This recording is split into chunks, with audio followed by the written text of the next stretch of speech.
Hi Bingawenyos! Ito ang Bonamin TV! Bubuhayin namin ang inyong kaalaman Na siyang magbibigay gabay sa minamahal naming kapwa mag-aaral. At ito ang Bonamin TV!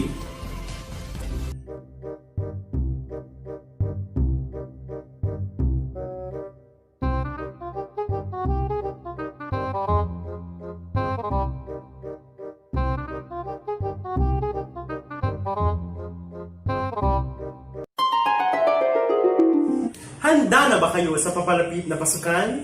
Kung hindi pa, Magbibigay kami ng mga tips para maging magaan ang inyong pag-aaral ngayong online at modular class. Ito ang Bonamin TV!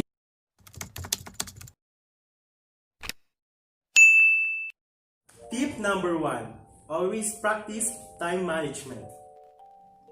Good time management skills help you prioritize tasks so that you'll be able to complete schoolwork and assignments on time.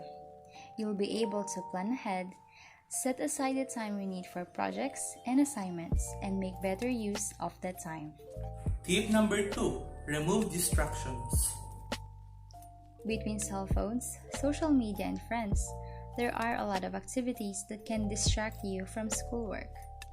When it's time to get down to work, turn off your phone and sign out all your social media accounts. Tip number 3. Stay organized. Life as a student is very busy. If you're not organized and you feel like you're not on top of things, you'll be stressed.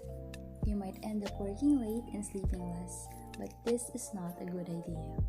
Getting organized for school is all about developing good study habits and systems. Try to develop a routine. Consistency is the key to student success, so write down your general weekly schedule and create a routine. Include things like when you'll do your homework, when you'll review the things you've learned, when will you exercise, and so on. Remember that it's not possible to stick to a routine 100% of the time, but at least set up the framework to keep you focused and on track. Tip number 4. Avoid multitasking. When you multitask, you're less focused. That means you're less likely to do well on that task. Some people concentrate best when it's quiet, and others say they study the best if they listen to background music. If you study with music on, make sure it's not going to sidetrack you into singing the lyrics and dancing all over your room. And if you find yourself reading the same page over and over, it's a clue that the music is a distraction and not a help. Tip number 5. Make sure that you have reliable internet access. Make sure to have reliable internet access. This only applies to those students whose teachers are going to use the internet to catch up with them or to send extra information to the students.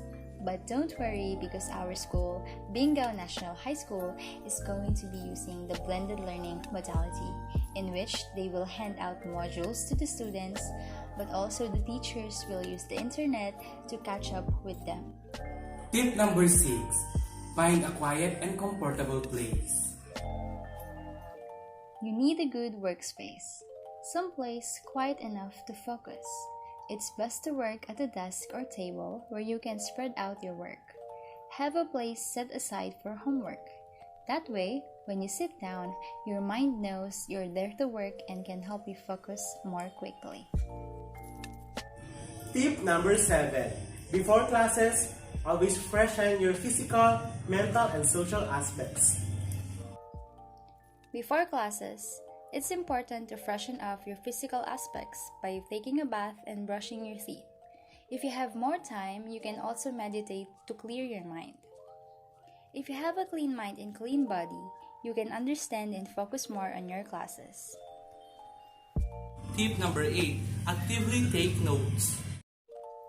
Without live classes, it's tempting to skip taking notes, but you should know that taking notes helps you engage with the material and put it in your own words. This boosts both of your retention and comprehension. Tip number 9, don't hesitate to ask. Mom? Sorry, I can understand. Can you repeat? Tip number 10. Take 20 minutes break after using your devices for 2 hours to avoid eye strain. For every 20 minutes, take a 20-second break to focus on something 20 feet away.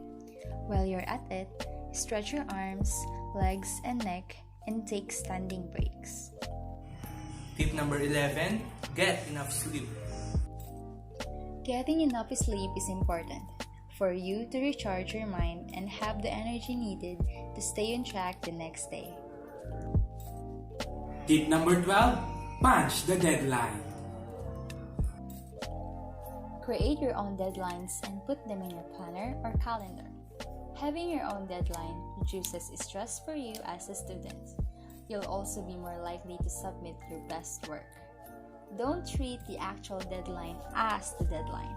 Set your own deadline 1 or 2 days before and plan accordingly. Tip number 13. When studying, you must have your own snack besides for you to keep energized.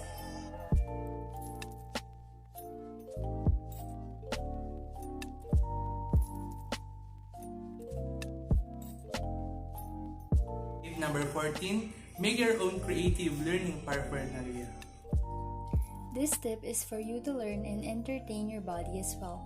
As this new normal, there will be no longer face-to-face classes, so make sure that you have your own review buddy.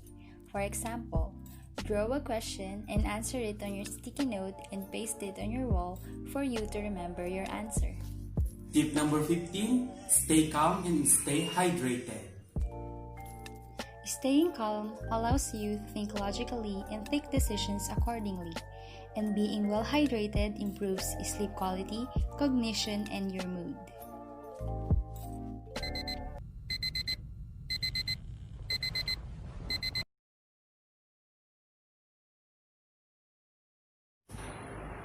Look!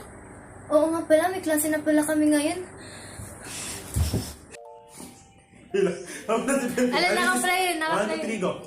Hi, Bingo!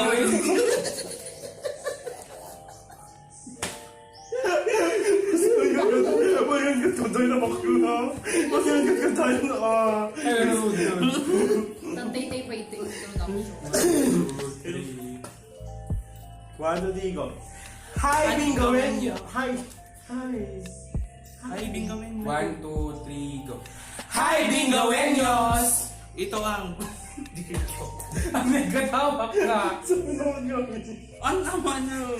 Ready? Hoy, meron na talaga, promise. Ang